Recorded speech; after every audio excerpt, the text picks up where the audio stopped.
ईश्वर नियति रखता है किसी के लिए। तो सनी सर भी मुझे बोल रहे थे कि अनिल जी, शर्मा जी, जब तक ये करेक्टर नहीं हो जाए तब तक नहीं है, ये है वो है, ये हमेशा ओवर कंसर्न होते हैं सनी देओल साहब, जिनका काम है, नाम है। तो अब वहाँ से मैं जब आ रहा था तो रवि वर्मा जी के साथ में गाड़ी में आ रहा था।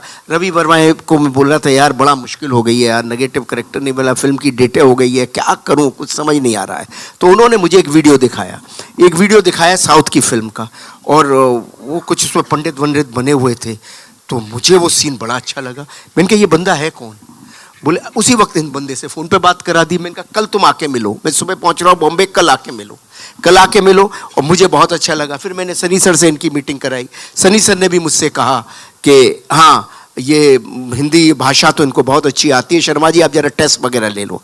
फिर टेस्ट वगैरह इनका किया, फिर सनी सर के पास भी भेजा। तो वो बंदे हैं मनीष जी। तो आप कृपया आइए ऊपर। एक बार जोरदार ताली चाहिए मनीष के लिए। बड़ा परफॉर्मर। मैं शूट में मौजूद था, लखनऊ में भी था, और मैंने पूरी स्क्रिप्ट भी सुनी थी, नरेशन भी देखा। उसके बाद जितने भी सीन्स देखे, कमाल है, क्या बात है। अरे सर मनीष भाई एक बात बताओ, जिसने रोल किया हो उसको ये शोभा नहीं देता। मनीष भाई एक बात बताओ, कितना प्रेशर था? और दूसरी बात है कि आपने कभी सोचा था कि उसी शूज में पैर डालने हैं जहां पर लोग देख चुके हैं एक बार इतने बड़े लेजेंड को? ये बहुत मुश्किल था। मेरा सौभाग्य है, मतलब मैं बता नहीं सकता कि मैं इनसे मिला, सर से मिला, और मेरे बड़ों से आशीर्वाद से मुझे ये रोल मिला। रही बात अमरीश जी की, तो सर मैं आपको एक बात बताता हूँ, एक नहीं मेरे जैसे 100 एक्टर भी जन्म ले लेंगे ना तो उन तक पहुंच नहीं सकते। ये मेरा गुड लक है कि मैं इसमें एक इतनी बड़ी आइकॉनिक फिल्म में काम कर रहा हूं।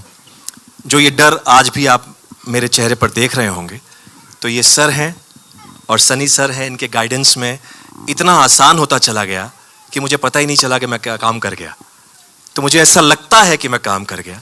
अब जैसे आपने मुझे हमेशा प्यार दिया है, मुझे उम्मीद है कि इस बार भी देंगे। बिल्कुल 100% प्यार देंगे। एक बार जोर ताली होनी चाहिए, हाथ ऊपर करके।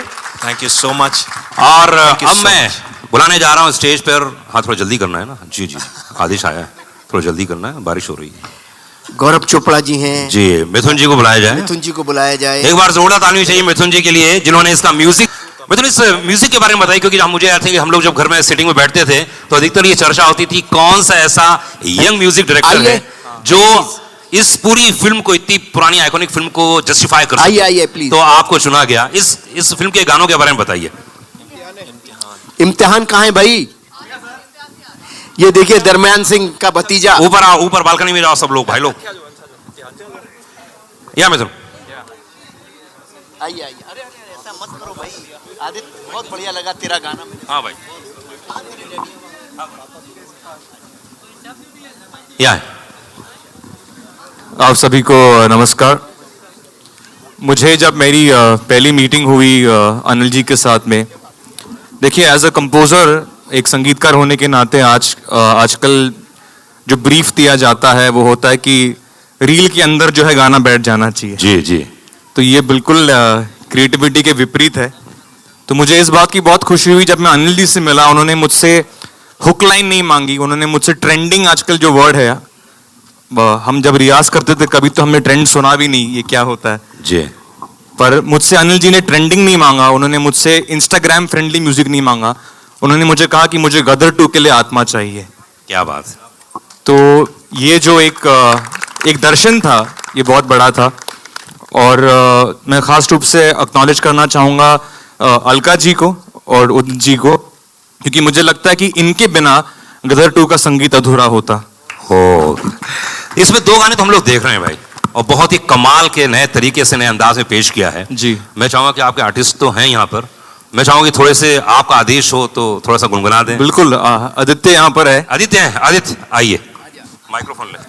आदित्य के लिए एक बार जोरदार ताली होनी चाहिए। हेलो, नमस्ते, गुड इवनिंग। एक बहुत यूनिक चीज हमने की है। मैं निकला, उदित जी और आदित्य जी दोनों ने गाया हुआ है। तो एक क्वेश्चन हम लोग फटाफट ले लेते हैं। लोगों का कहना है कि जो गदर 1 और गदर 2 में जो फिल्म देख के निकलेंगे तो हमने जो 1 का हमने जो इतना दारोमदार देखा था, 2 में वो क्या रिएक्शन होगा जब हम पर्दे से निकल के बाहर आएंगे, वो क्या चीज महसूस करेंगे जो हमारे दिल में हमारे दिमाग में बसी रह जाएगी। जब गदर 1 लगी थी तभी मुझे नहीं पता था। तब मैं कैसे बता सकता हूँ। उस वक्त भी हमने पिक्चर की थी बस सच्चाई के साथ और पूरी लगन के साथ। बाद में जैसे कहा गया, जैसे मैं कहता हूँ हमेशा, लोगों ने उसे गदर बना दिया, उनके दिल को छू गई। बस यही उम्मीद करता हूँ कि इस फिल्म के साथ भी वो हो। क्या बात है। सिमरन सिंह डीएनएस से पूछती हैं अनिल जी आपके लिए है कि कॉन्सेप्शन जो आपने एक सोचा होगा, कॉन्सेप्ट होता है एक चीज का, पहले और 2 में क्या डिफरेंस है? पहले जो है वो इनकी कथा है, इनिशियल डेज की कथा, तारा की, सकीना की, और सेकंड उनके परिवार की, और सेकंड जो कहानी है इनके आगे की, इनके 20 साल के बाद इनकी ज़िंदगी में क्या घटा।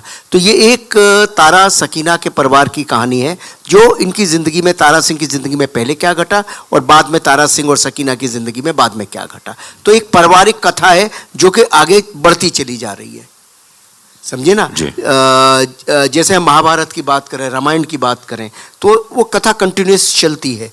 हम गेम्स ऑफ थ्रोन की बात करें तो कथा कंटिन्यूस चलती है, ऐसे ये कथा भी कंटिन्यूस चली है। गॉडफादर की बात करें तो कथा चलती चली जाती है उन किरदारों की।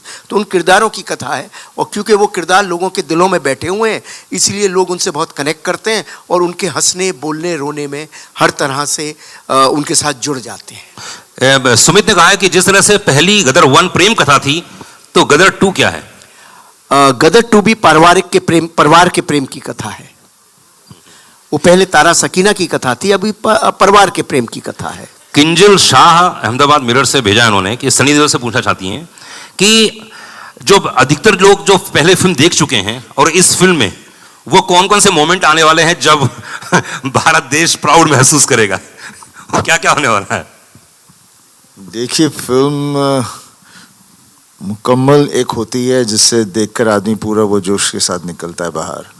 कोई एक चीज़ नहीं होती, पूरे कैरेक्टर्स होते हैं जो उससे लेकर जाते हैं, और हादसे ऐसे होते हैं जहाँ पर इंसान लड़ता है और फिर फतेह पाता है, तो उसके बाद एक बात बनती है।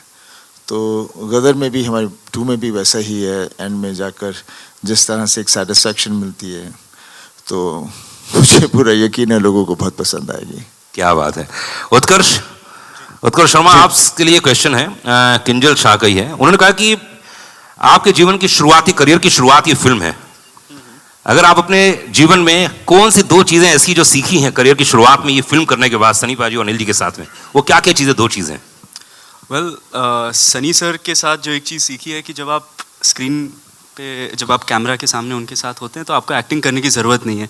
वो ऐसा माहौल बना देते हैं कि अपने आप आदमी को अगर डर फील करना है तो डर फील कर लेता है, लव फील करना है तो लव फील कर लेता है। उनकी आंखों में देखिए आपको सब महसूस हो जाता है। तो that is the same thing from the first to the second.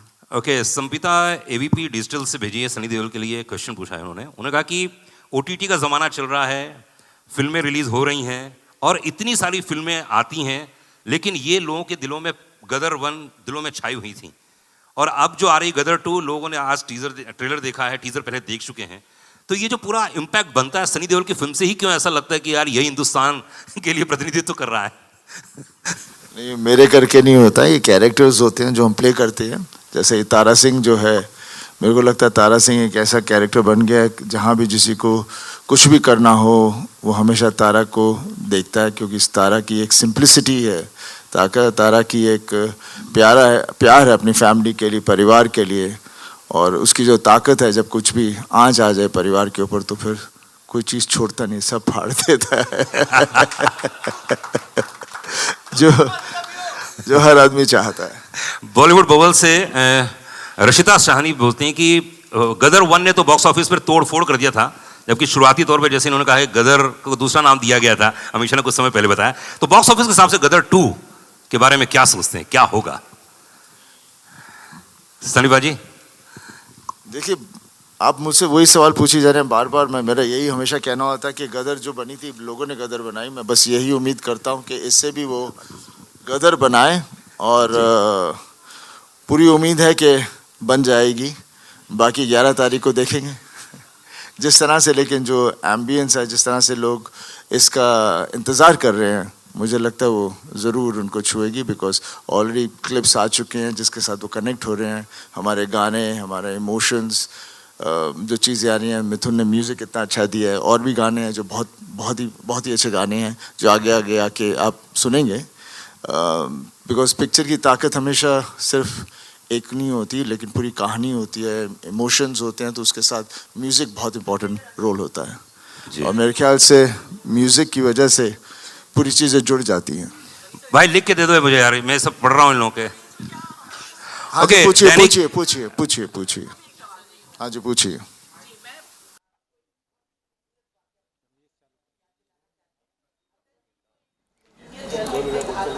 Pakistan की अगर मैं अपनी शादी कर लूँ तो मेहनत में मुझे काफी, तो उन्होंने कहा था कि मैं इसको एक्सेप्ट अटल जी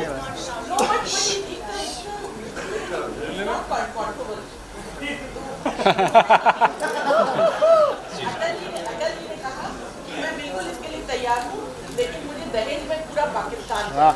तो आप इसको, अगर आपकी ख्याल में आपने ये सवाल किया तो आप क्या जवाब? तो लेके जा ही रहे, बोल दिया था। देखिए, बात कुछ ले जाने की है, लेने की और देने की बात नहीं होती। बात होती है कि एक इंसानियत की होती है। ये झगड़े नहीं होने चाहिए, दोनों तरफ उतना ही प्यार है। ये सियासी खेल होता है जो ये सब नफ़रतें पैदा करता है, और वही आप देखेंगे इस फिल्म में भी। जनता नहीं कोई चाहती कि एक दूसरे के साथ हम झगड़ें या लड़ें, बिकॉज आखिर हैं तो सब इसी मिट्टी से।